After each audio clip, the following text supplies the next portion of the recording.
I'm JP Tuesday. And I'm Kiki Cannon. As lifelong Disney fans, the work of countless talented Disney creatives have shaped our lives. Now, as the Disney catalog expands, we're taking a journey through film and television to discover if that spark that shaped us as children lives on in adulthood. Does your favorite Disney media still cast that same spell? Join us as we find out. We are Rewatching the Magic. Hi, Kiki. Hi, Tuesday. This week we are talking The Abyss, the 1989 James Cameron movie. I don't remember off the top of my head if we've done a James Cameron movie. We've done at least one where he was a producer, but we've never done one that he actually directed on the pod. Yeah, I don't think we have, no.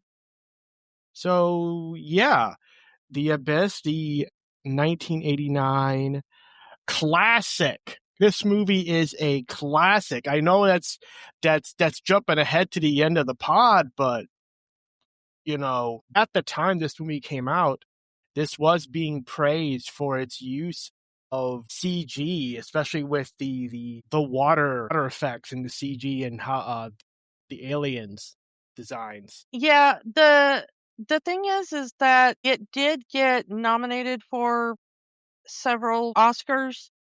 The only one it actually won was Best Visual Effect. And while you go back and look at it now, because unfortunately it is a movie that really deserves like a restoration and, cleaning up some of the visual effects and, they did do a 4K remaster, but it didn't come out as good as a lot of the other ones because they didn't go in and really tweak some of the visual effects. And I understand why they didn't, because this movie was so groundbreaking at the time in what it did that you don't want to overwrite that. You want people to be able to see what they did originally. So they just kind of remastered, the original print, but this isn't like a George Lucas thing where it's like, all right, we're gonna add a bunch of whatever. It does show with the remaster that this was a 1989 movie, Yeah. It's kind of hard to explain to you if you weren't there at the time how incredible this is. The fact that this was one of the first movies to ever try to use water in that way. We don't really think of it much now, but the way that they animated the water was an absolutely groundbreaking technique.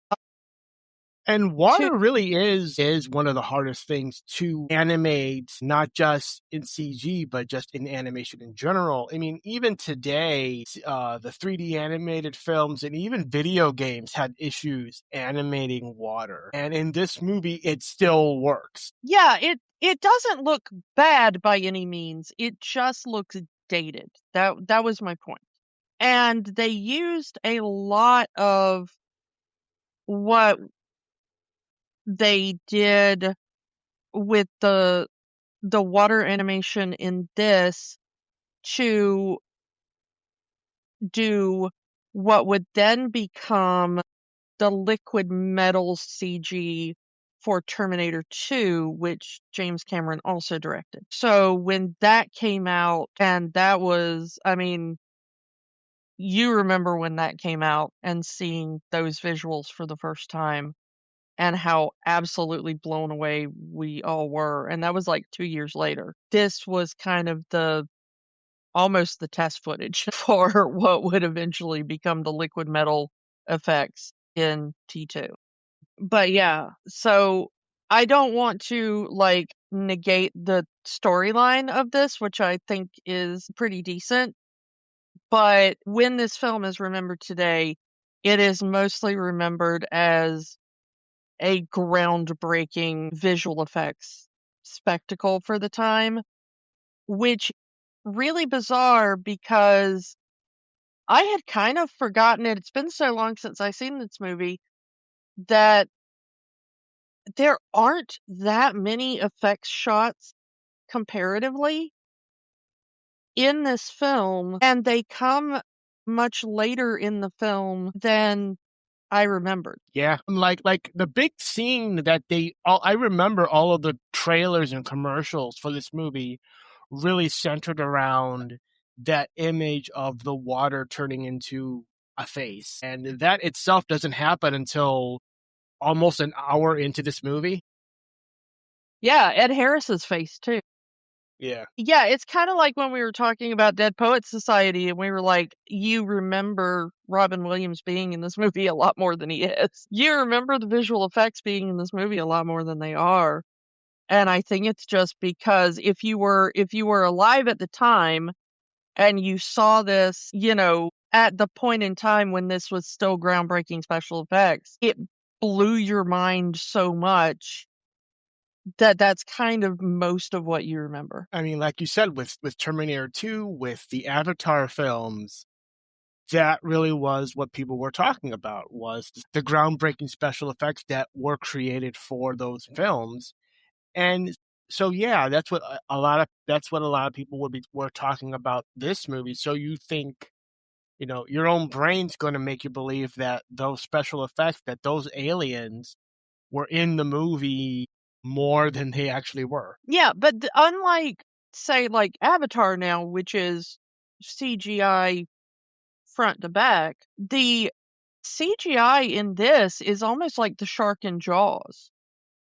It's kind of more about what you don't see than what you do as far as the storytelling aspect. And I think that worked out really well in its favor because when you do see the special effects, it really has an impact. The first time we see the aliens in this film, whatever these creatures are, and there's still people debating them to this day.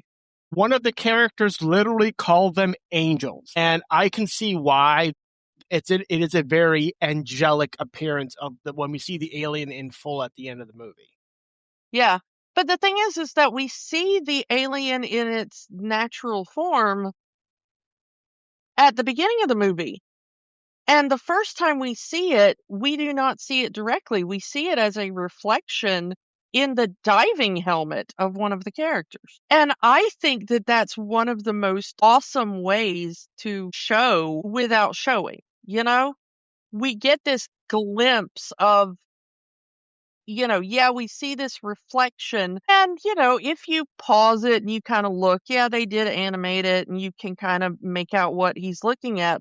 But when you're first watching the movie, it's so quick that you can't fully grasp what you are looking at in the same way that the character who is looking at this brand new creature that he's never seen before cannot fully grasp what he is looking at, even though he is staring directly at it.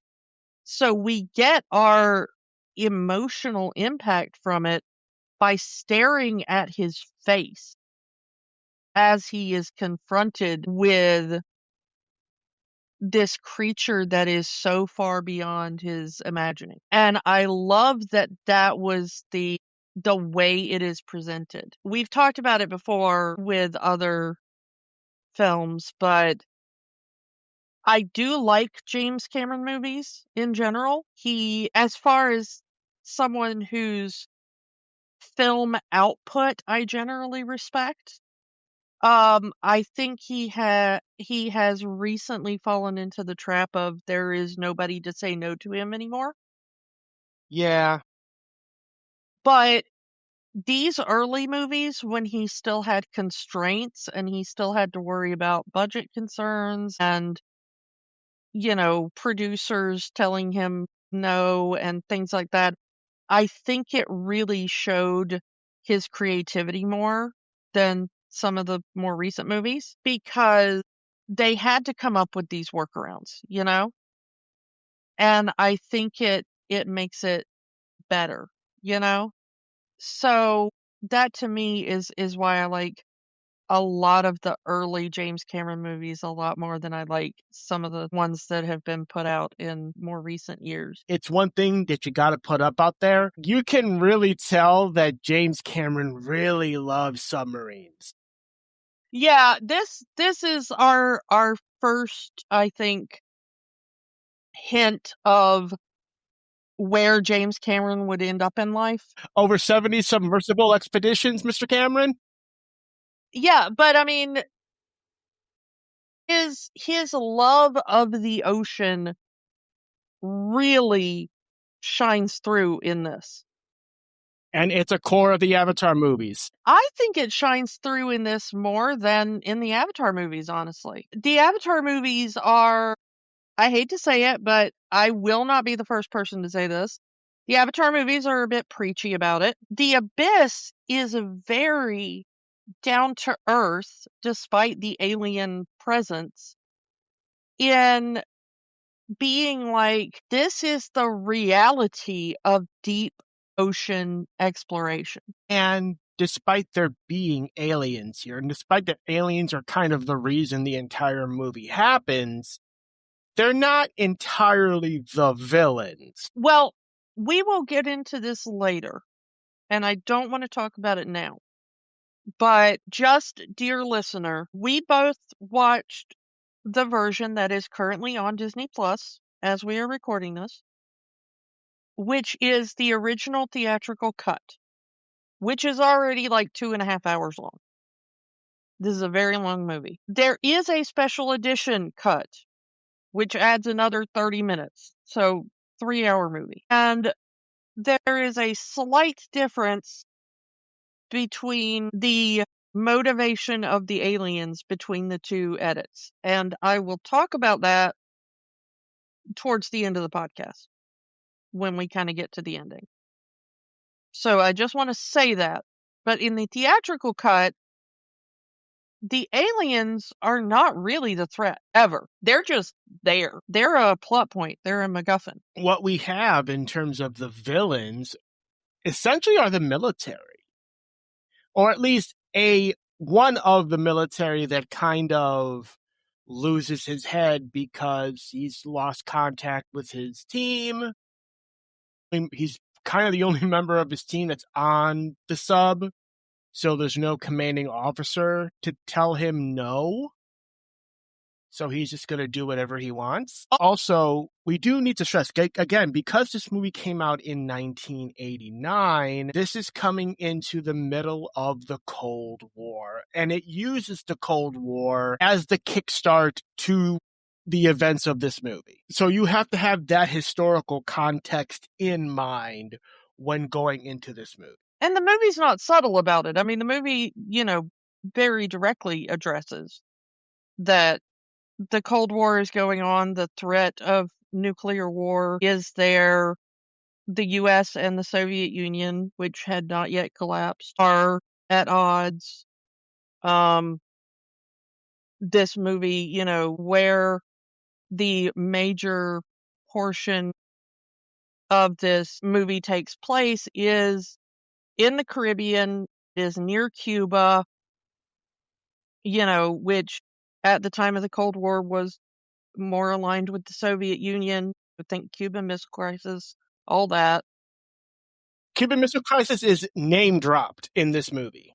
Yeah, but because they're at the Cayman Trough, which is in the Caribbean, they are, there is a military presence, and that is making both Cuba and the Soviet Union very twitchy because any buildup of U.S. forces at the time near Cuba or any Soviet ally was seen as a potential precursor to the Cold War going hot. If you were not alive at the time or you were too young to remember, that happened a few times.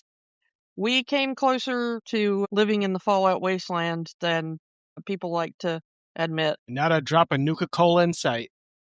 Nope. Well, I mean, my fridge is actually full of it right now, but that's not a joke. I have a fridge full of the Jones soda. Sorry, folks, we just watched the finale, and we started playing the games again, so we're on that. Yeah, we're both right in the middle of Fallout 4 playthroughs.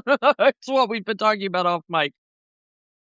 Anyway, but yeah, so I mean, this very much does have, like, we are dealing with the fact that this is a very twitchy situation. Like, the entire point of this movie, and I think as we can kind of get into the story here, is that after this U.S. sub crashes into the alien ship and goes down, there is a Russian sub. Russia is sending a team to salvage the ship. And the U.S. can't let that happen. But because of bureaucracy and red tape, by the time they get a military team to do a salvage, one, the Russian would have already got there, and two, the movie adds a hurricane. That a hurricane will pass through the area and there might not be anything to salvage. So that is the entire point of getting this civilian team of oil riggers to do the job. I just want to point out what a lot of people either forget or never actually put together is that this movie is actually an alternate history movie. If you actually pay attention, this whole plot is supposed to take place in early 1994. In 1989, the Soviet Union was height of power, and, you know, everybody was worried about, you know, what was going to happen and, you know, all that kind of stuff. And then by 1991, no more Soviet Union. So, but in 1989, it was absolutely conceivable that in 1994, the Soviet Union is still going to be a going power, and we're still going to be in the middle of the Cold War, and this is still going to be a thing, you know? I mean, you know, if you're making a movie at that time, you're just thinking, yeah, this is going to keep going for a while. No one could have predicted it. Well, I mean, the thing is that the Cold War had been going on since the end of World War II, basically. You know, I mean, it's like, if you're dealing with it and it's like, well, this has been going on for the last 30 years, you're not going to be like, oh yeah, within 2 years it's going to be over. So let's kind of talk about who's in this actual movie. You mentioned Ed Harris, and he's our main lead here. Bud, the foreman of the oil rig and the estranged husband of Lindsay, played by Mary Elizabeth Mastrantonio, the amazing Mary Elizabeth Mastrantonio, who was the designer of the rig, bit of a mechanic in her own right. I do like how the character is just, yes, we first see her, she's in a business suit and all of that, and they call her the cold-hearted female dog, but she's not afraid to, like, pick up a tool and start torquing when things start breaking, because, like, she designed that rig. Everything on that rig, and presumably on the sub, she designed. She would know how to work it. She would need to be on that sub in case anything went south. Yeah, and I will say that, you know, we've talked about the original Alien film on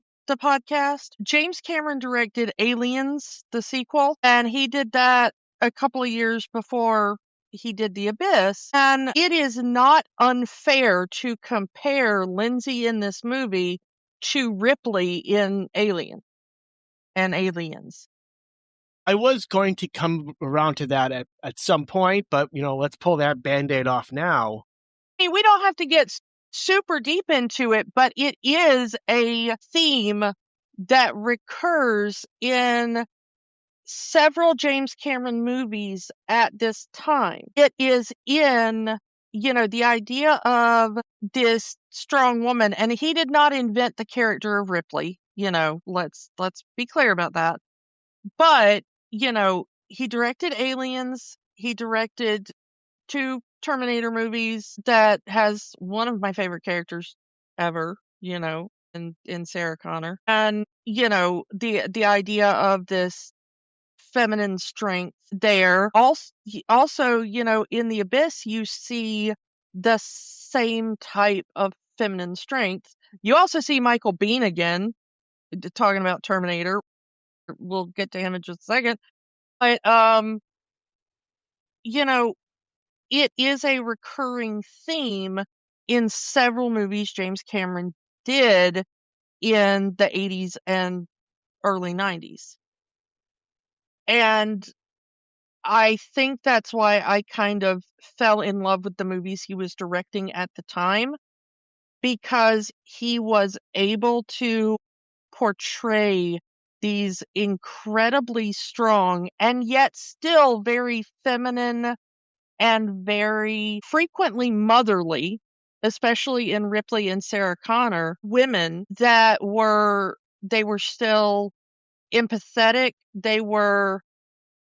While they had a strength, and while some people would say, like, well, they're a bit masculine, when you actually look at the way they are portrayed and the way their strength comes out, it is not a stereotypically patriarchal strength, especially not Lindsay in this movie. Sarah Connor and Ripley are both action heroes. Okay, so you can say, like, well, they've got the kind of patriarchal, violent kind of way of solving things, which is more being put into a survival mode rather than being proactive about it in a lot of ways. But Lindsay in this movie leads with her empathy and her intelligence. Which is very interesting considering like every one of her employees hate your guts,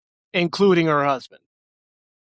And including the other woman on the crew. Oh, hey, it's Lindsay. Yeah, I mean, One Night, played brilliantly by Kimberly Scott. Yeah, her name is One Night because the character's last name is Standing. Yeah. She's a one-night standing, yeah. But she's the only other woman who is, in this group. And she also can't stand Lindsay. And One Night is actually coded as far more masculine in the way she portrays, as far as typically patriarchal ideas of masculinity. She seems more like one of the guys, in her mannerisms. I'm not like most girls type of girls, if you know what I'm Yeah. talking about, who will act like a guy just to fit in with the guys. Yeah, and there is some problematic things because, One Night is a black woman, and there has been some, like, racialization in that, like, well, black women aren't as feminine as white women, and, like, I feel that the movie doesn't go overboard with it, but I can't speak from a black perspective on that. So, if you are watching this movie as a black person, especially as a black woman, and you're like, I did not like the way that they portrayed her, valid. I can see that, because that is a very problematic stereotype that I think maybe, not a great thing to have done, Yeah. but, going back to somebody we mentioned before, Michael Biehn is in this movie. The original Kyle Reese himself, yeah. Kind of unrecognizable because I'm used to him with either a clean shaven or a full beard, and they gave him like this, for lack of a better term, porno stash. Yeah. Yeah, I mean, kind of a 70s throwback there as far as his facial hair. He is our, one of the bad guys, really. Lieutenant Coffee. Yeah, let's just put that out there. He's the Navy SEAL that is down there, and he's the one that brings the nuke. And like, as soon as he's on that submersible, like, you can tell something's wrong because his hand is already shaking. And they say throughout the movie that, they describe how the psychosis of being in a submersible for the first time can go through. The shaking of the hands, the hallucinations, and all that stuff. The thing is that this is a real thing, and is because, and they don't really go into like why it happens. They do refer to it as high pressure nervous syndrome, which is the technical, term. Like we said, James Cameron loves him some, ocean and some deep diving. But the thing is that when you go that far under the water, the oxygen is also compressed, which is why they bring up the liquid oxygen, which is actually a real thing. Some people thought it was made up for this movie. It was not. But because of that, you can't just breathe pure oxygen at those depths. And so you have to mix it with other gases. And usually they'll use helium. Sometimes they'll use nitrogen. The problem with both of those is that they can cause neurological symptoms if the mix isn't right. And some people are more susceptible to that than others. If you've ever been to the dentist and they've given you, laughing gas as part of your treatment and you've had like a bad reaction to it or whatever, that's kind of why. It's a similar thing, okay? So if you're breathing something that's not the normal atmospheric mix of oxygen and nitrogen and, all that kind of fun stuff,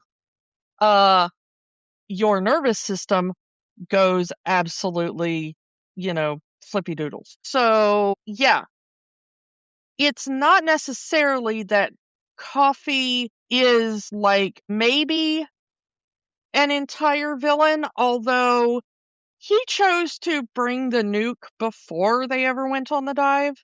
So that is definitely a choice. I mean, that's the plan. His commanding officer says, go to phase 2, and phase 2 is the nuke. Yeah. But it is definitely exacerbated by the fact that he is the most vulnerable to this high pressure syndrome and not having that normal atmospheric pressure and normal atmospheric mix of oxygen and other gases. And it starts, like you said, basically immediately. Basically, once they get to depth and get onto, their underwater rig. Yeah, he's already, his hands are already shaking and stuff. And you're like, ha ha ha ha ha, ha. Yeah, this is going to be fun. But Michael Biehn plays that so well, of just his like slow descent into madness. Yeah. And then, by the end of the movie, there he is, shirt off, ramming the rest of the team with a sub. Yeah. We have a couple of people that I had forgotten were in this movie. Chris Elliott is in this movie. Yeah, that surprised me that he was in this movie. Did he ever have hair? Yeah, I'm not sure he did. And then Dr. Kelso from Scrubs is in this movie. The last time I saw this movie, Scrubs had not yet aired. So he wasn't even a, hey, it's that guy to me,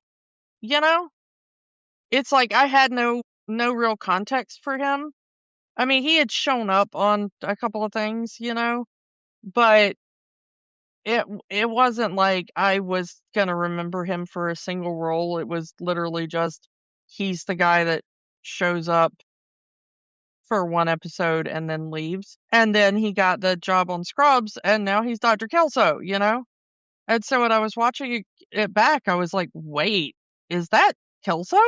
And it is. So shout out to Ken Jenkins. Yeah. Not in this movie a lot, but Yeah. But the interesting thing is I didn't realize until I was kind of looking up what was in this is that Todd Graff, who plays hippie, the conspiracy theorist that has the rat. I know him better not as an actor. He is a filmmaker who has made movies that I like, most specifically a movie called Camp, which is about musical theater camp, summer camp. And if you've never seen that, do yourself a favor, especially if you were a theater kid growing up. But yeah, he is a really kind of interesting guy, and I know him more for like his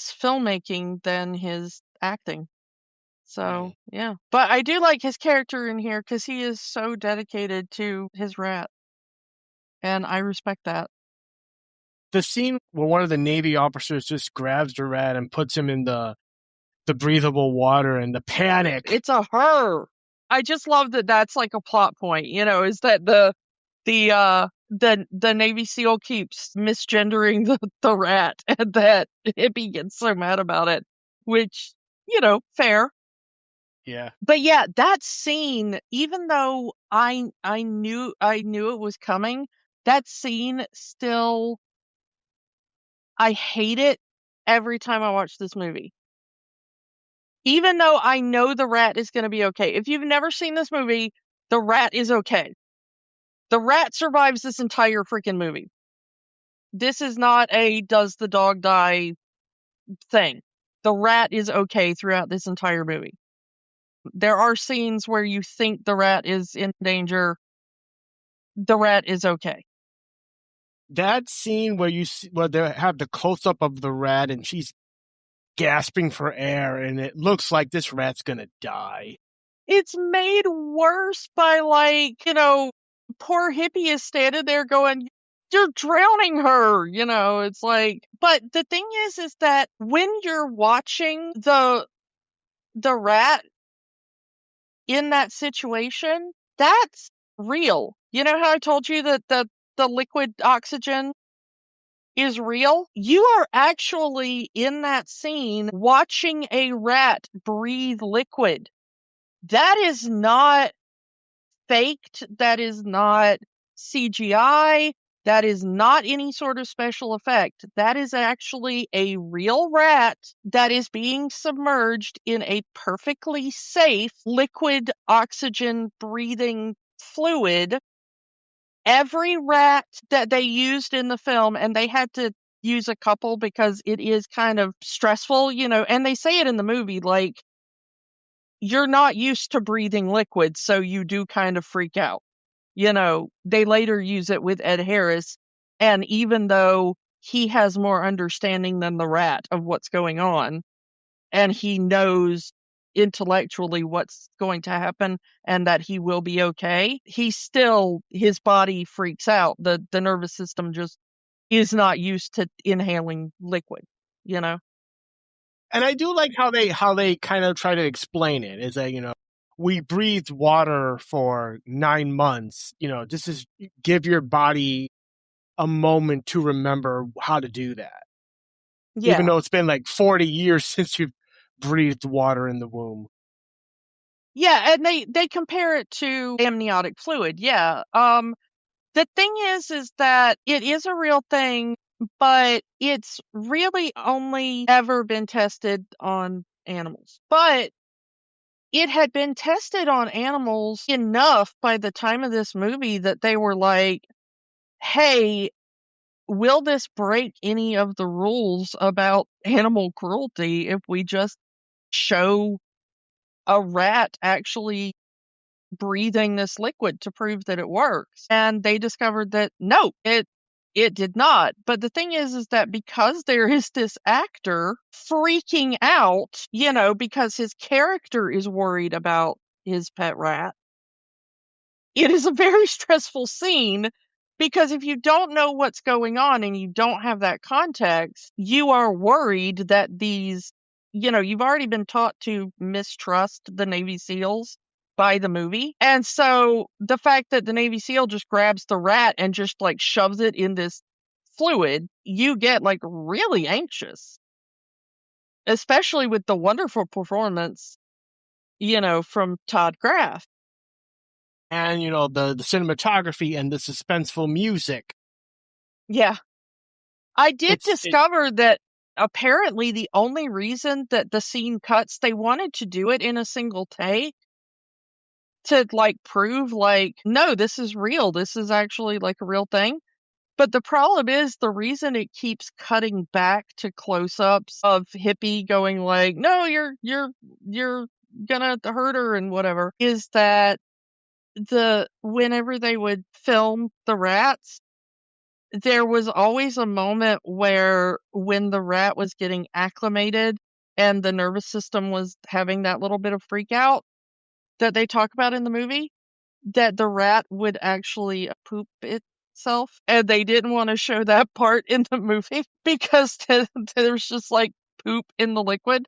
So they had to film it with a couple of rats and change out the liquid between the takes apparently to make it look like a single, one rat going through that, because every single time there would come a point where the rat would just kind of involuntarily release its bowels. So they kept having to but every time they did, there were no animals harmed. The rat was never harmed by it because it turns out it's a real thing. It's just they've never quite been able to get the mix correct for prolonged human stuff, but it's worked on animals for decades, which is weird. Ed Harris did not breathe the liquid in this movie. That was movie magic.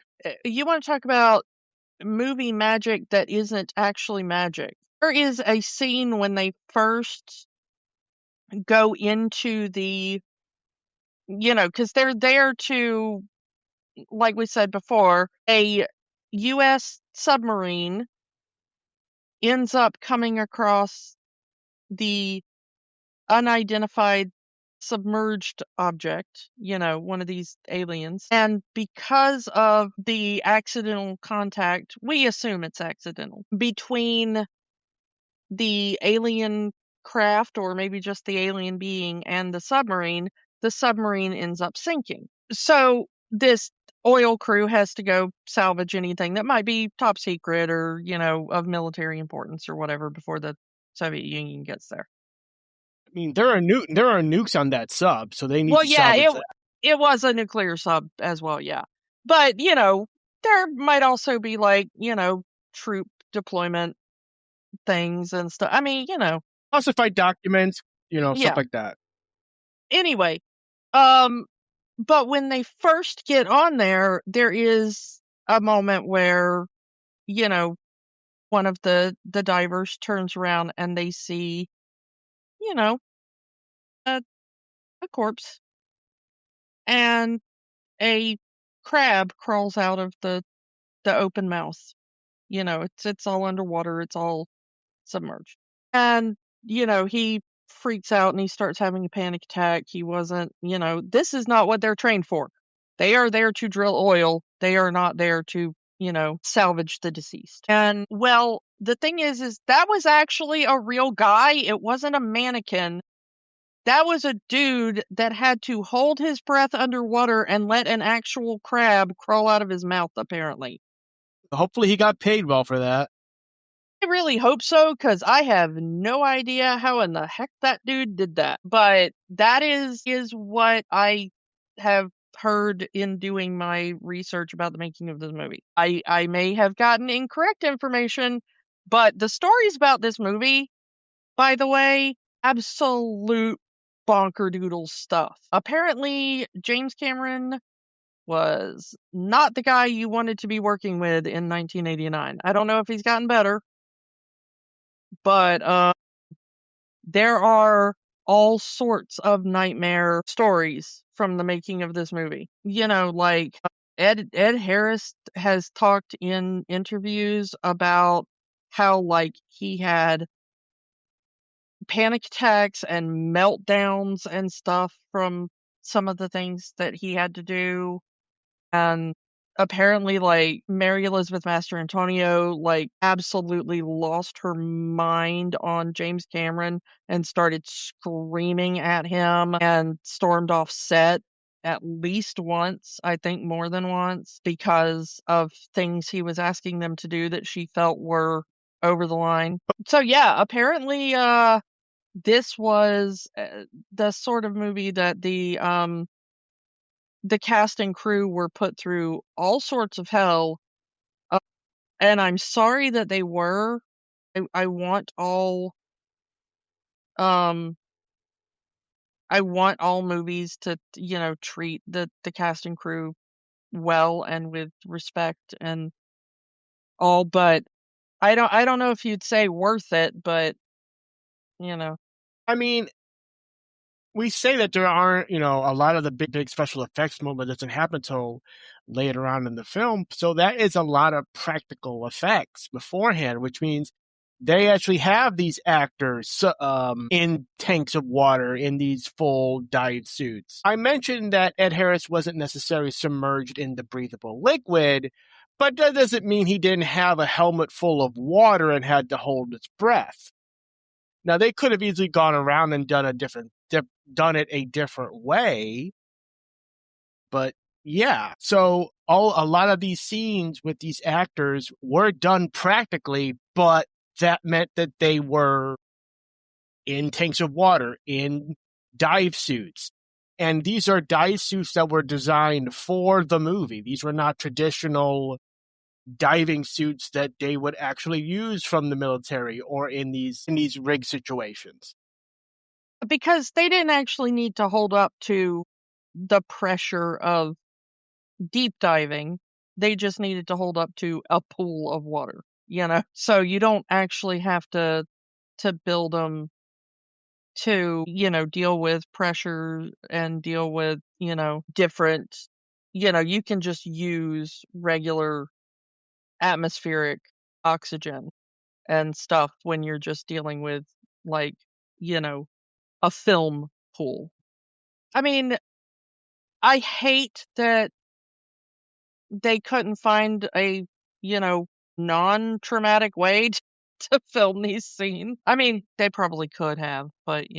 Considering James Cameron is a ocean enthusiast and a submersible enthusiast, he would want it to be as authentic as possible. So yeah, we're actually going to put these actors in these suits actually underwater, and who knows how long they were underwater because they had to film the scene however many times. Yeah.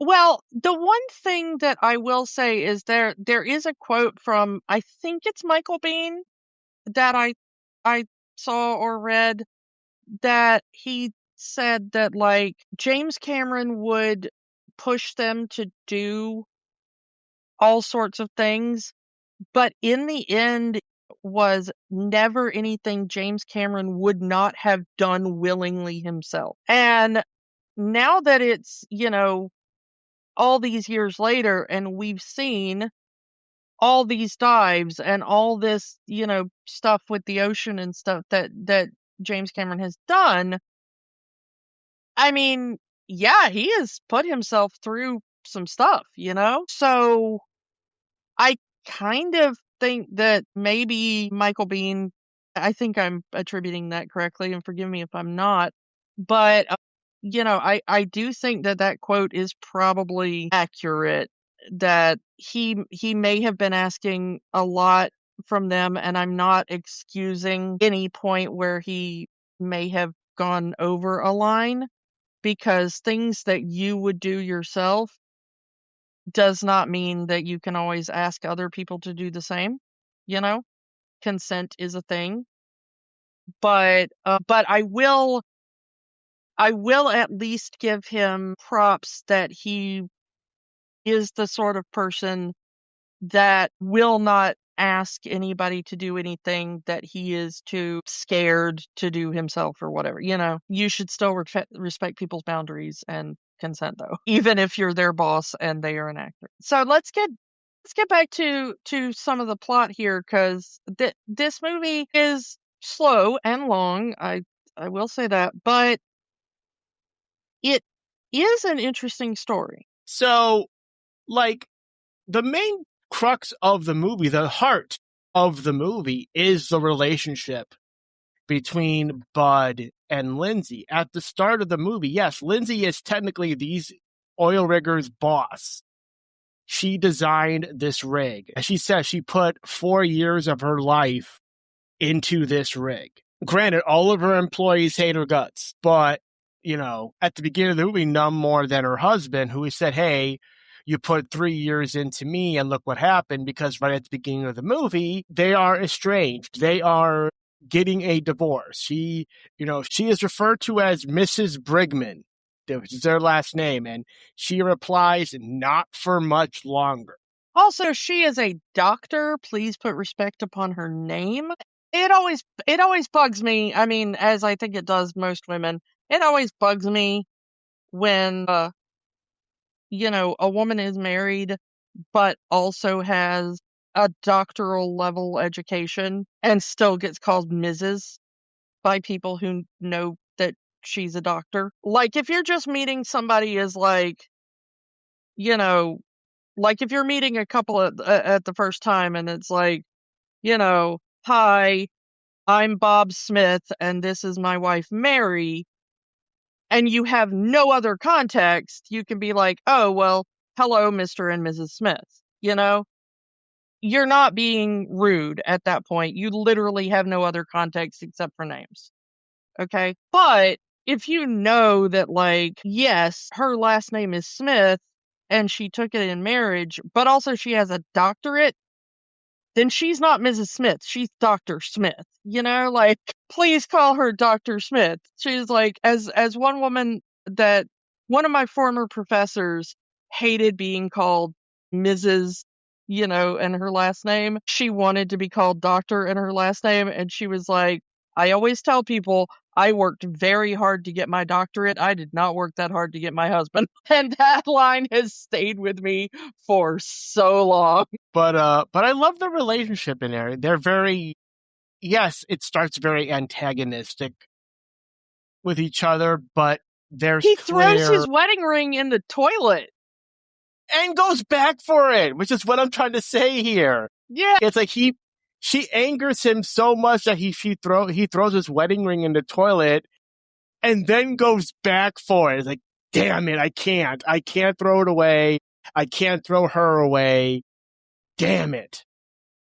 And the most interesting thing about that is that if you're paying attention to the movie, because they're like, in the middle of the ocean and on an oil rig and like under the water and everything, he throws it into the toilet and it's one of those chemical toilets that has that like blue disinfectant chemical in it. And so when he sticks his hand in, it comes out all blue. And if you really pay attention to the movie, his one hand is dyed blue for the entire movie. That same hand has a blue tint to it for the rest of the film. Because, the film only takes like, 24, 48 hours or whatever. And that chemical stuff is super harsh. And that dye is like really, really harsh as well. So if you ever get it on your skin, it takes like weeks to come off. And so I love the continuity in the fact that it gets a lighter shade by the end of the movie, but his hand where he like put it in the toilet to get his ring back is blue throughout the entire movie, because that happens right at the beginning of the movie when he finds out like she's coming on board and he doesn't want her to know that he's still wearing his wedding ring. And I love that as a bit of continuity, because they had to put makeup on Ed Harris every single day and keep track of like how blue is his hand, depending on where we're at in the movie. I love that. And I do love that Bud in the movie does every attempt to hide that hand. There is one really where you can really, really see it is, and skipping ahead a little bit, we'll get to why, maybe not super spoilers yet, but there is the bit where he's like comforting her after she's had a medical emergency. and he's stroking her face, and he's stroking her face with the blue hand. And it's one of the few times in the movie where you can really clearly see it after that first scene. It's so funny because that's like right near the end of the movie. So it's like the lightest color it will be, but it's still like that entire hand is blue and then it stops like just above his wrist. And it's so funny because he's like stroking her face and everything. And if you're paying attention to the movie, you're like, oh, that's the toilet hand. That is the toilet hand. And he's rubbing it all over her face. So if you've never noticed that little detail in the movie, and it took me many, many rewatches to kind of see that in the movie, because it's very subtle. They never mention, nobody ever mentions, why is your hand blue? But if you're paying attention, they went to such effort to keep his hand blue. And I just love that it's like a visual symbol of kind of how their relationship is going. Yeah. Yeah, she angers him so much, but he can't let her go. So she can't let him go. Let's be fair, because there is a point in the movie where she has to be like, hey, I gotta talk to you. Yeah, we've had our issues, but I actually really do love you, and all of this, stress and trauma of this event we're going through here has really shown me that, like, I don't know what I'd do without you in my life. Yeah. Or, the scene where, they're in the one submersible and there's one dive suit between the two of them, and she is begging him, you put on the dive suit, you're the better swimmer. You can go back, let me get hypothermia.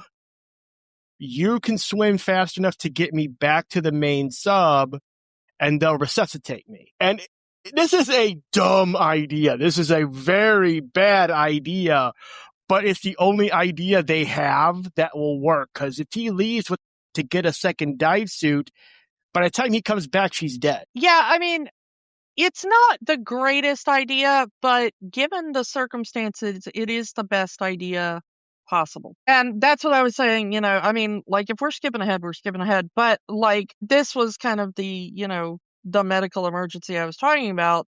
Like, and I talked about how tense the scene with the rat was.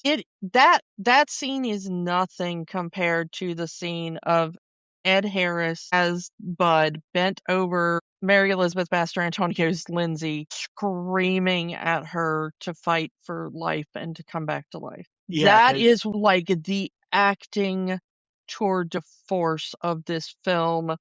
If you're ever like, hey, I wonder if Ed Harris is a good actor, please watch that scene. It will rip your heart out. And even if you know how it's going to turn out in the end, I've seen this movie tons of times. I haven't seen this movie in a while, but when I was a kid, I watched this movie all the time. Even though I know exactly how it's going to turn out, the tension in that scene and Ed Harris's performance, holy crap. The desperation in Ed Harris's voice for his wife to fight to live. You have a strong heart. Fight, damn it, fight. You have never given up on anything. Yeah, my God. It is so, I mean, you feel every terrifying second of that as the rest of the crew sits around and they're like, Bud, she is gone, And the thing is that it's put into stark contrast because we see them in that submersible. They're taking on water and they realize that they can't stop the water because they have been damaged. We got to talk about what happens to Michael Biehn. Okay. He goes down and he has completely lost it because of the high pressure syndrome. And he's like, I'm gonna blow up aliens with a nuke because I'm a Navy SEAL, whatever the Navy SEAL version of who I is. So he takes this tiny mini sub with the armed nuke and is like, all right, I'm heading down deep into the trench where we think the aliens are. Bud and Lindsay get in a slightly larger sub, and they are like, okay, we got to catch up to him. We don't know what we're doing, but, And so Michael Biehn launches the nuke towards where he thinks the aliens are. And he's like, haha, take that, aliens. But he loses control of the sub and he drifts too far into the trench.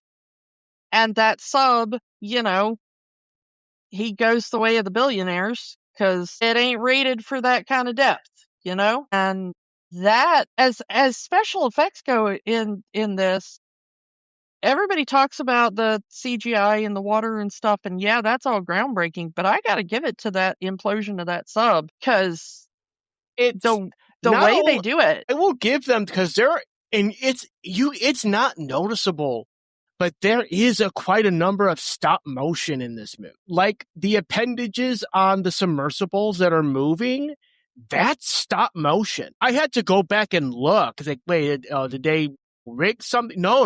And I looked at the fluid movement. Like, that is stop motion. There is stop motion animation in this movie that I never noticed. Yeah, they used all the tricks in this. I mean, bravo to everybody who worked on any sort of effect on this movie. The practical effects people, the CGI people, the costuming people, everybody brought it for this movie. But yeah, so Michael Biehn, his submersible imploding damages the one that Bud and Lindsay are in, and they start taking on water. They realize they're not going to be able to stop the water coming in. They are unable to move their sub, and there's only one suit in the sub because it wasn't intended. It's a small sub. It's a literal one-person sub. Yeah, it wasn't intended to have more than one person in it, but they both jumped in it. And he says to her, like, you put on the suit. And she's like, no, you idiot. You're the one who is the stronger swimmer. You put on the suit. We saw this earlier in the movie of how good Bud's swimming is, going from one of the smaller submersibles to the other, how fast he was going. Yeah, I mean, she's not wrong. Her logic is flawless, She's like, you are the faster swimmer. You go get a suit and bring it back. And he's like, I'm not that fast. The other thing is too far away. This is filling up too fast. You will not survive. And then she realizes that because of the depth they're at and everything, she's like, this water is cold enough to induce hypothermia. If I let myself drown, it will kind of basically send her into low-key cryostasis almost. And she's like, let me drown, and as soon as the pressure equalizes, you can open the door and swim the two of us back to the main, base. And as soon as we get there, they have a med bay, defibrillators. They can, you can restart my heart. You can, get the water out of my lungs, all that kind of stuff. Because if she's, if her brain's without oxygen for less than a certain amount of time, hopefully they should be able to resuscitate her. And that's what leads to, that moment when she gets to the point of, like, intellectually, she has made this decision.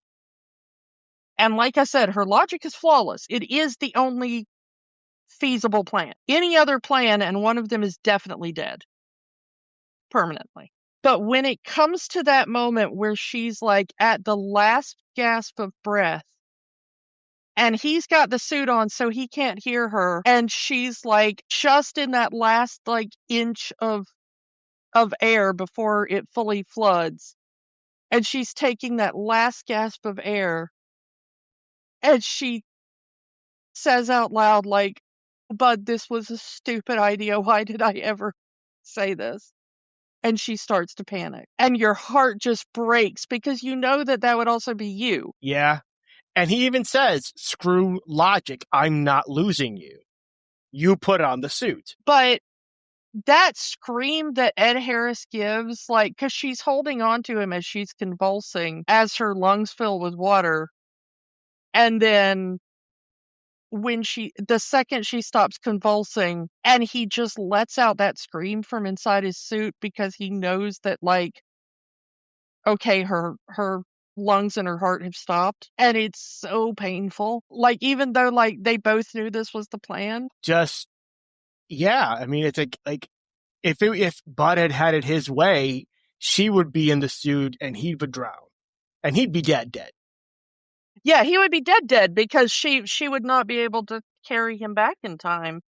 But because she is correct and because her logic is flawless, he gets her back, and even though it is tense and horrifying, they are able to eventually revive her. But yeah, that entire lead up, fight, damn it, fight, and him slapping her, trying to wake her up, and then the flip of it at the very end of the movie where he's in the suit and he's underwater. And he even says, I knew this was a one-way trip, as he only has 5 minutes of air left in the tank, in that breathable liquid. Before we like fully get into that, let's back up a little bit because this is the time to talk about the aliens. Okay? All right. Because that is the MacGuffin that really sets up this whole thing. You know, that they're near a deep sea trench.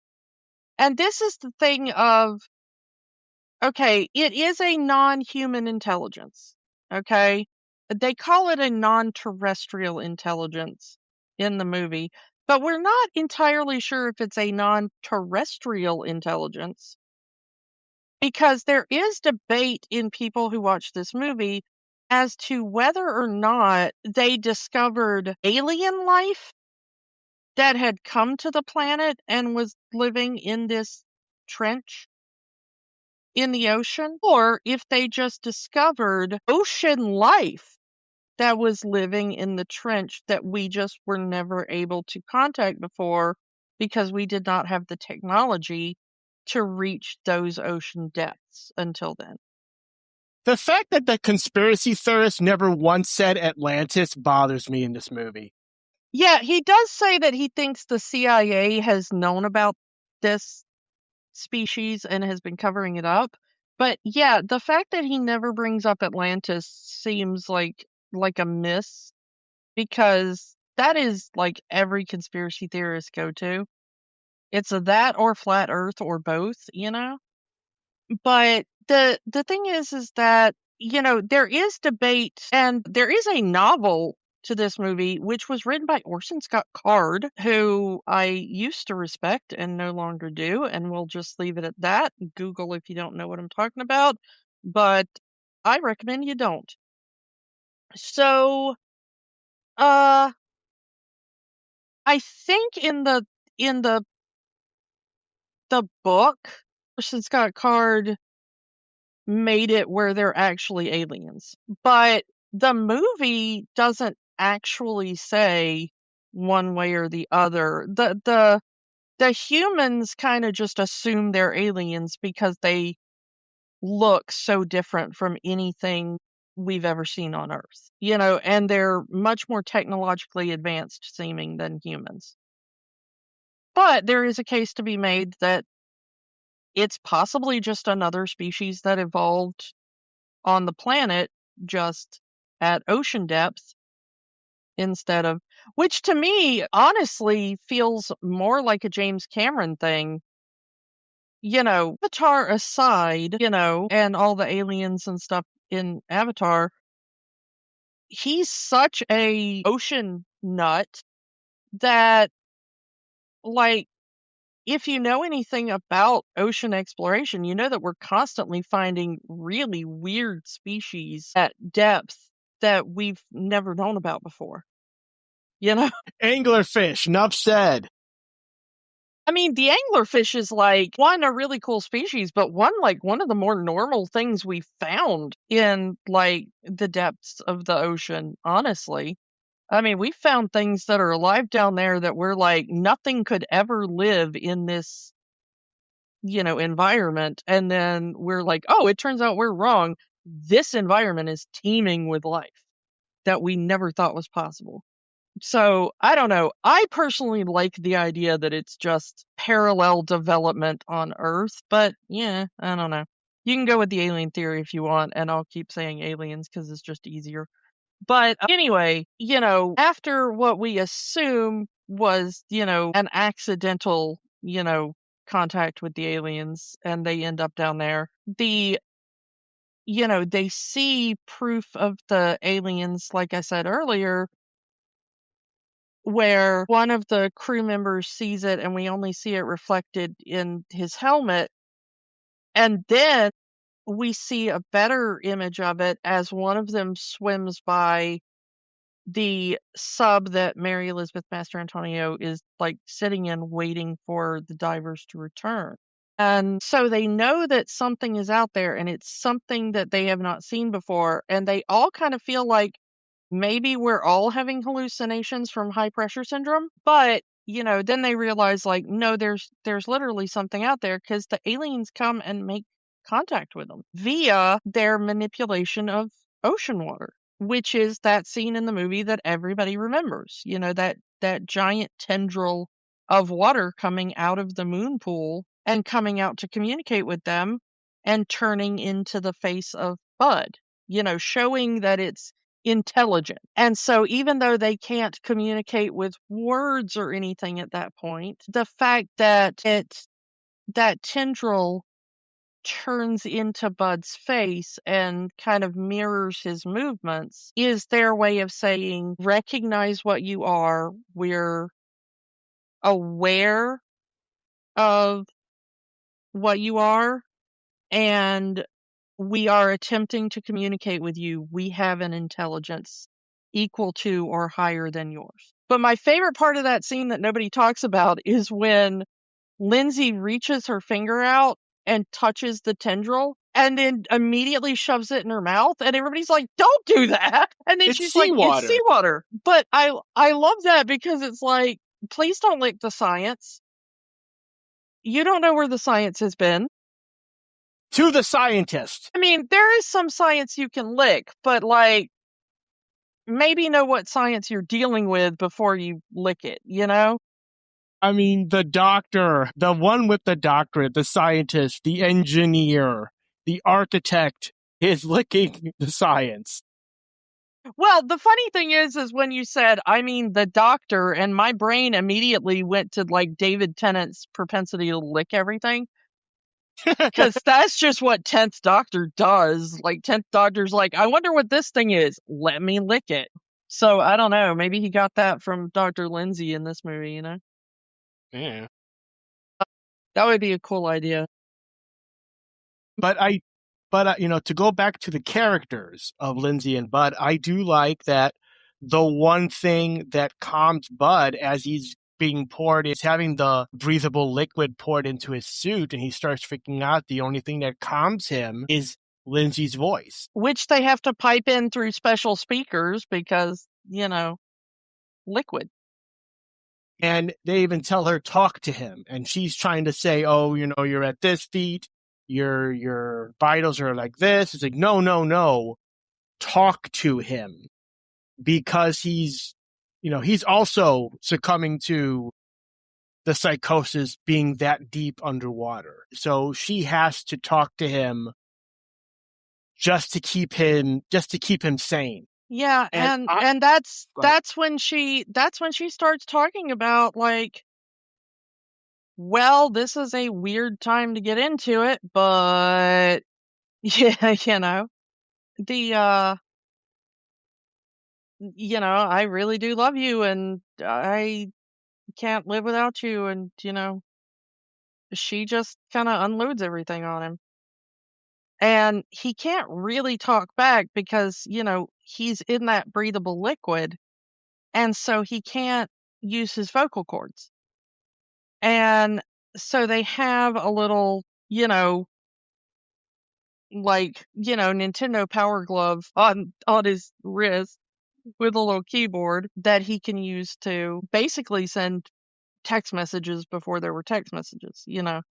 He's able to send these very short, responses. And at one point he starts absolutely losing it, and he's just sending back gibberish. It's literally just key mashing because he can no longer figure out which keys to press. So it's just a jumbled mismatch of letters and symbols because whatever he thinks he's typing is not what comes out. But he finally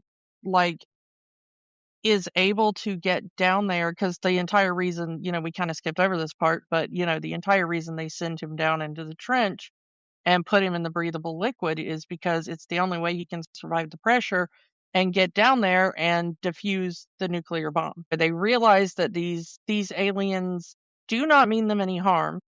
And this is one of the things that I wanted to talk about the movie is, we talk about how Lindsay is feminine strength as opposed to the patriarchal. And I don't want to say masculine, because masculinity is not always toxic. There is incredibly healthy masculinity, and I respect healthy masculinity, and there are people who, there are men out there who are excellent models of healthy masculinity, but I would say, right now, looking back at somebody like Mr. Rogers, very healthy masculinity. LeVar Burton, very healthy masculinity. Pedro Pascal, I think, at the moment, very healthy masculinity. I was going to say that, yeah. Yeah. So I think, those people are all, masculine in their own ways, but they are not patriarchically masculine in the sense of, we are here to enforce a hierarchy, To take something from last week, the colonizer mindset. Exactly. And, colonization, patriarchy, white supremacy, all of that goes together.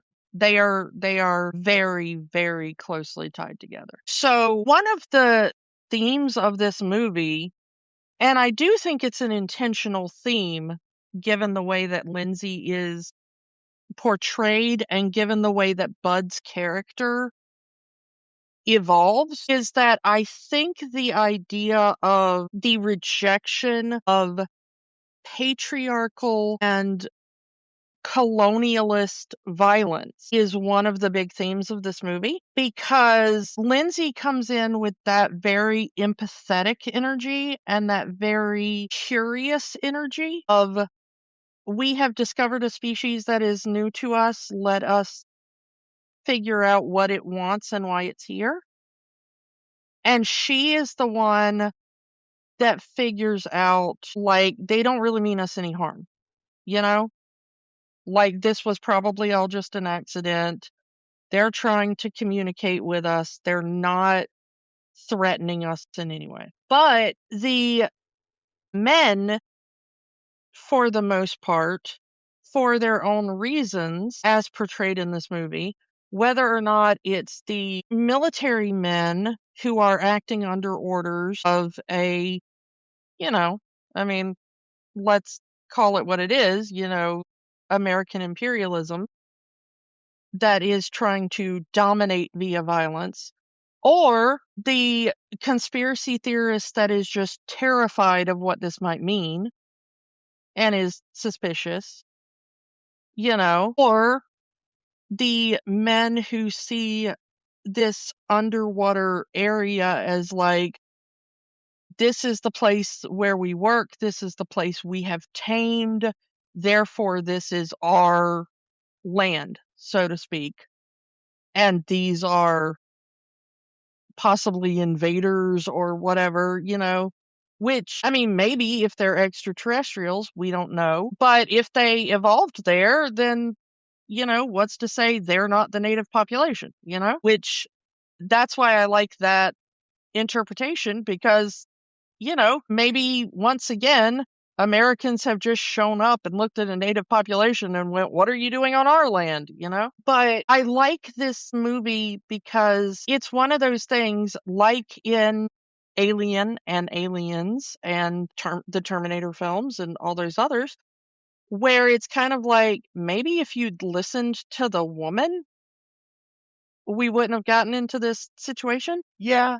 And like I said at the beginning, this is the woman that is, like I said, she designed the Oreo rig. She physically knows how the whole thing works.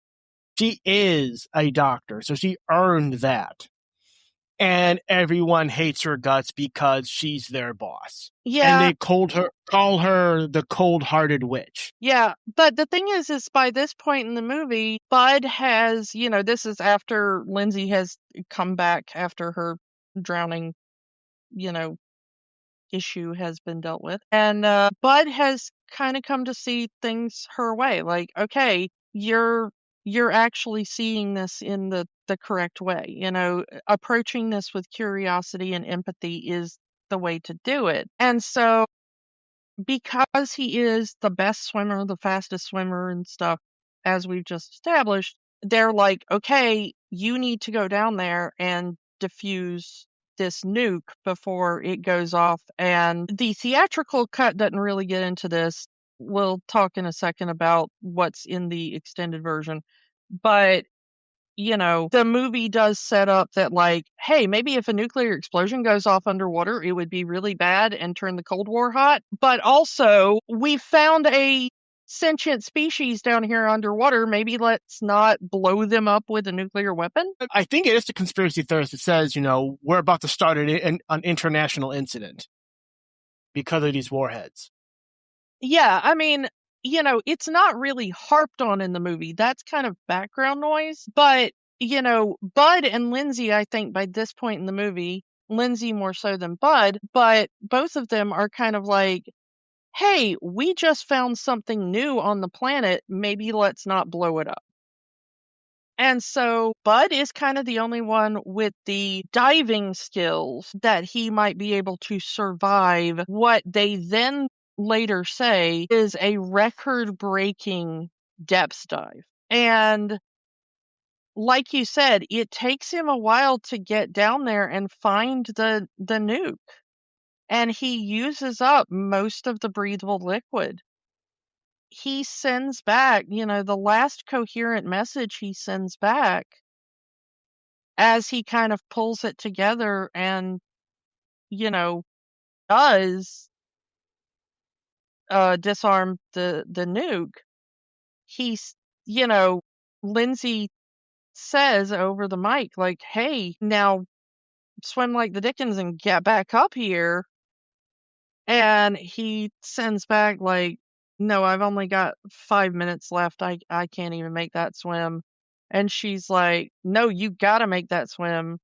And like you said, his last message he sends back is, I knew this was a one-way trip. I love you. Not just I love you, wife. Yeah, he does say wife. Yeah, you're right. And that is important. And I say that because the aliens see that as important, because they zoom in on the word wife. Yeah. In that text message. Well, let's talk about that, because again, we haven't explained that. He is basically down there waiting to die. Like, he's not even trying to swim back up. There's no point. Like they said, it took him 30 minutes to make it down there. 30 in movie minutes. That entire thing is in real time. Yeah. And the thing is, he is their fastest swimmer. And it wasn't like he was lollygagging to, like, get to the nuke. It wasn't like, I can get to the nuke whenever I want. Like, no, he was racing down there to get to the nuke because they didn't know when it might go off, Time is a ticking here. And it still took him 30 minutes, So he knows there's no point. So he's just kind of sitting there waiting for the last of the usable, you know, liquid oxygen to run out, all of a sudden, here comes one of the aliens. And, alien ex machina here. The thing is, though, that, the alien shows up and, grabs Bud and, swims him to this giant city they've got down in the trench thing. And that thing is gorgeous. Props to whoever designed that underwater city. Again, why did nobody say Atlantis? You are so right on that. Yeah. But, they bring him inside and they create, breathable surface level atmosphere for him. Which, I mean, they are way more technically advanced than humans, whatever they are. He's like, why did you save me? And they play back his final message to Lindsay. And once again, the movie doesn't hit you over the head with it, but the idea is you are a good and decent person. You came down here thinking that you would sacrifice your life in order to save ours. And also, your final words were a message of love, and that makes you worth saving. And that scene of the alien creature, angel, what have you, holding on to Ed Harris's hand as they fly through the ship. There is some outlining because it's 1980s green screen. I get it. I don't care. The scene looks good. Yeah, it's really pretty. I love the design of the creatures in this because they are somewhere between an angelic idea and a stingray jellyfish. The see-through skin adds to it, like a jellyfish. Yeah. Yeah, and they are bioluminescent as well, which is very common at those depths for actual aquatic creatures we have found. Once again, anglerfish. And so I love that they kind of mixed together several forms of sea life and things that we actually find in the depths of the ocean. And then this idea of an otherworldly, extraterrestrial or heavenly almost presence, But they decide not just to save Bud, but to save the entire team.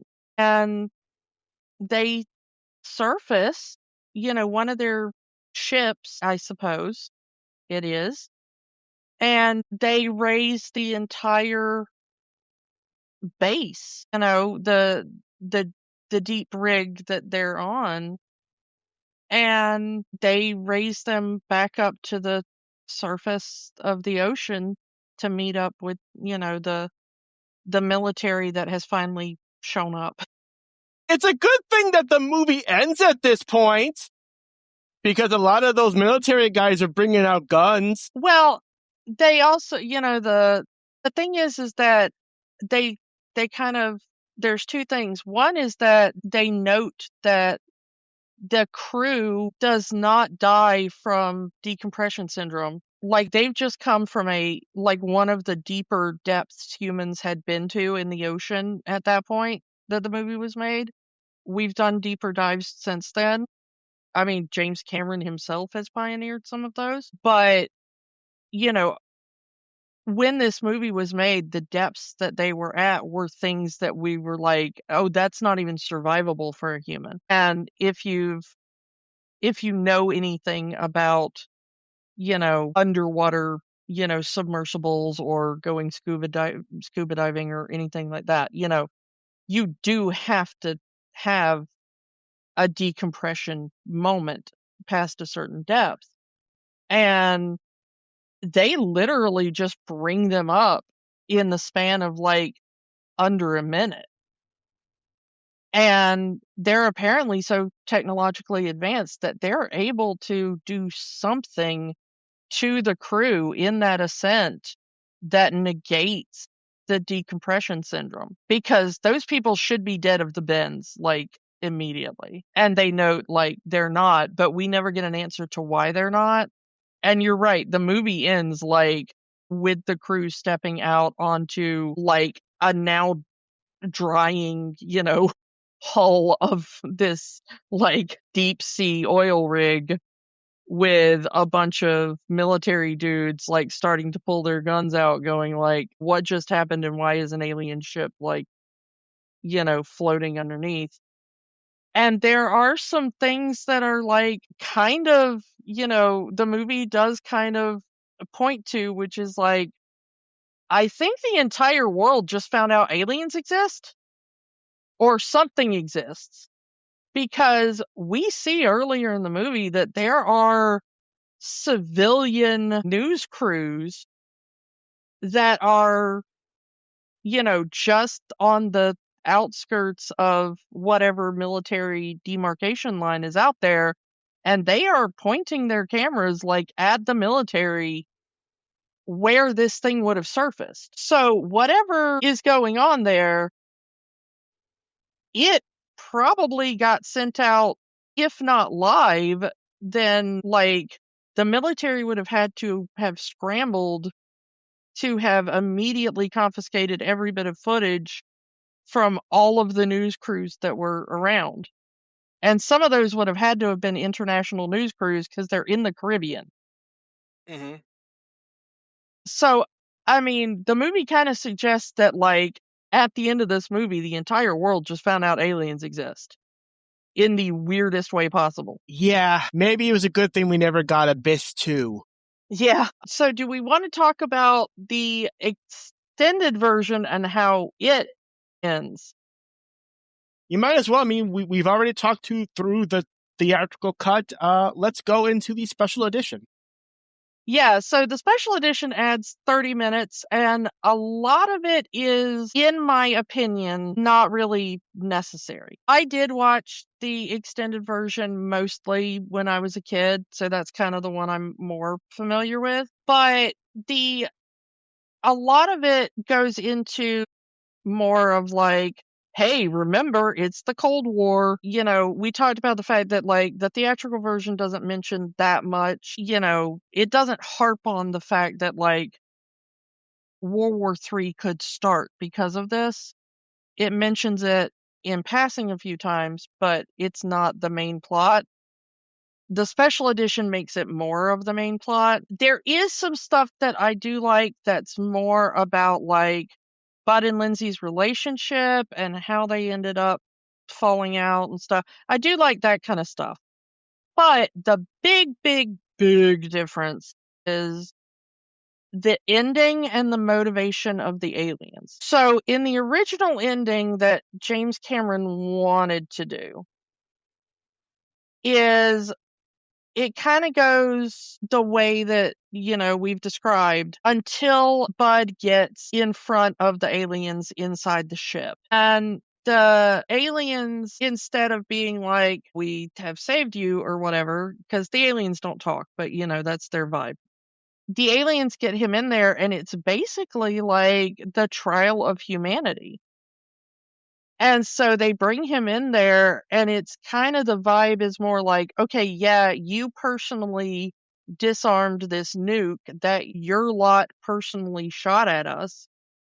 But also, then they start showing him like all of these like live video footage from around the world of like basically the entire world getting ready to go to war over like the aliens accidentally hitting a sub, you know? Like, that's how little it takes for humans to get ready to annihilate each other, is basically what the aliens are saying. Like, we had a fender bender.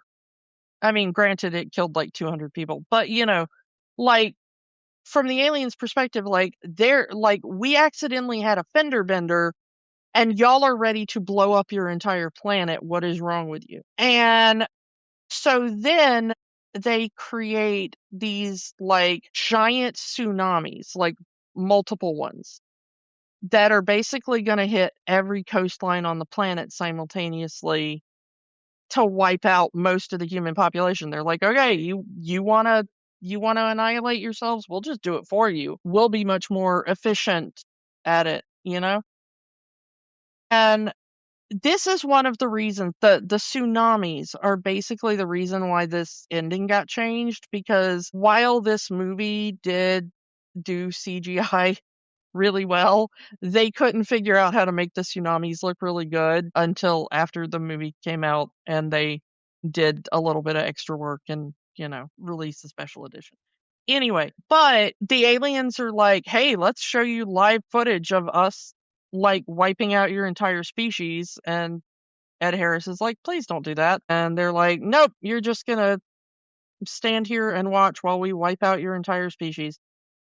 And then all of a sudden the tsunamis just kind of like go away before they hit any coastline, and no humans are harmed. And so Bud is like, wait a minute, what made you stop? Like, you seemed very intent on wiping out humanity. And then it goes to the aliens are like, we actually like opened your phone and read your text messages. And then they show him the final message he sent to Lindsay. And they were like, we realized that you weren't like doing it to like save your planet. You were really like, self-sacrificing, and you really have love for this other human, and you were doing it to save her, and you were, and that's what changes their mind. So it kind of like the last tiny little chunk, with them raising the rig to the surface and everything, all of that is the same, but the aliens are a little bit more menacing for a tiny little bit of the movie. And I'm glad that CGI tsunami did not work out, because frankly, I like the theatrical ending better. I do agree. I agree in that having this last moment heel turn of the aliens and then immediately say, yeah, but we're actually not going to kill humanity because there's hope for humanity because you acted selfless. It would have kind of tainted the movie. Because like you said, in the theatrical cut, the aliens are just a MacGuffin. They're not the villains. They're just, for lack of a better term, innocent bystanders.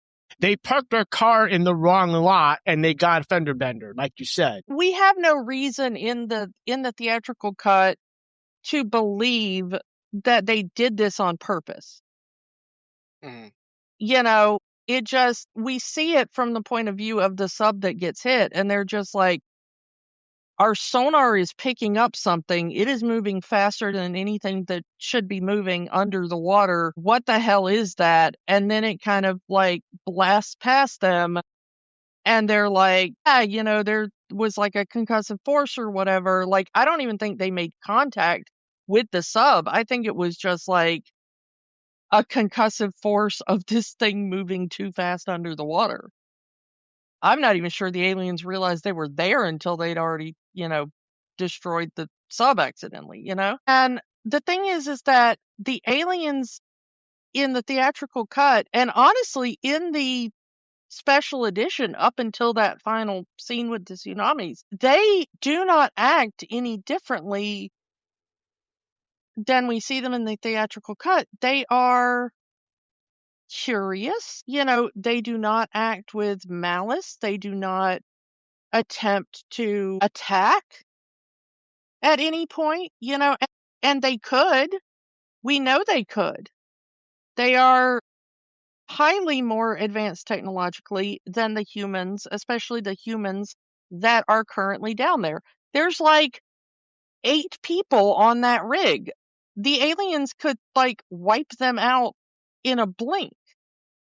And instead they try to like communicate with them. They try to be like, hey, we're curious about you. We want you to know that we're intelligent. We want, they swim by for a looky-loo. It's just like there's no malice in them, except for in the special edition for like 3 minutes. And then all of a sudden they have that like weird face turn again. It's like a heel turn and then a face turn within the span of like 3 minutes. And you're like, And so whenever I watched the special edition, I was like, yeah, that part doesn't really make sense to me.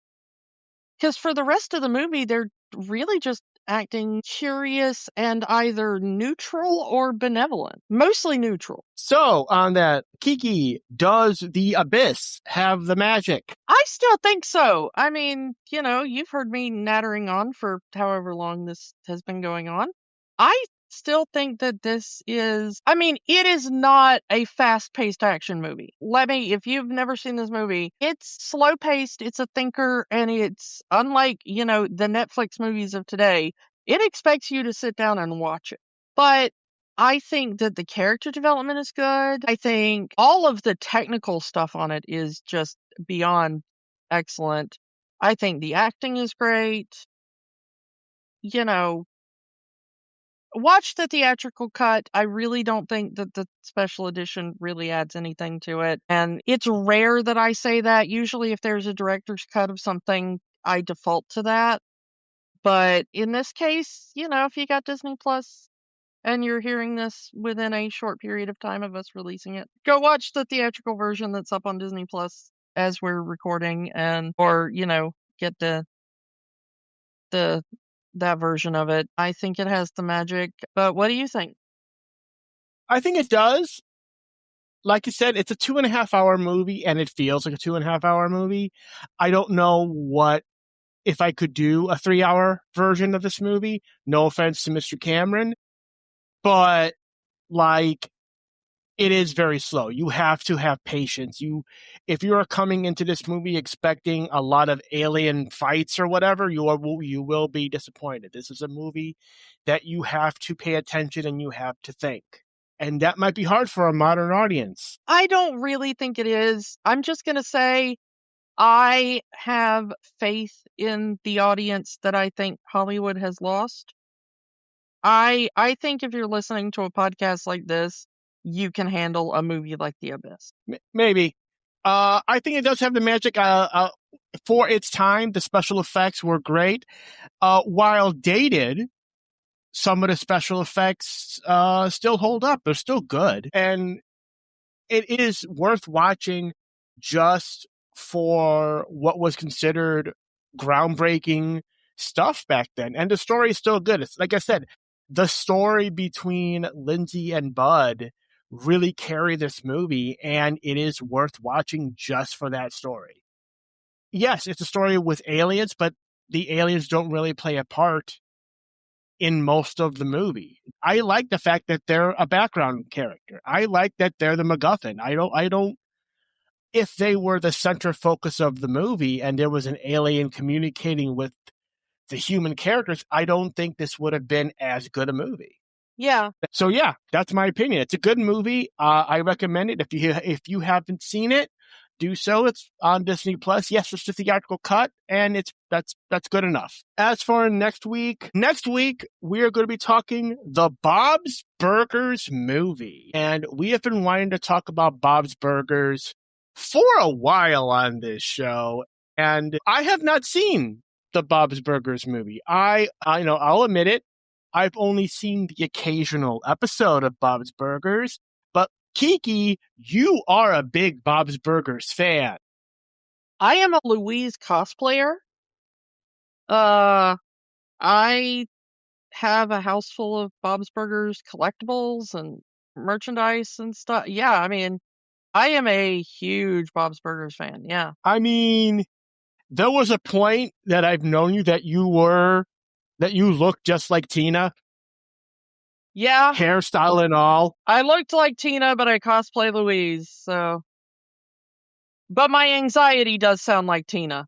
If you've seen the show, you know. So come back next week for the Bob's Burgers movie, and we will talk to you all next time. Bye. Bye. Don't let the magic stop here. Keep the conversation going. Find us on Facebook, Instagram, and Threads at Rewatching the Magic.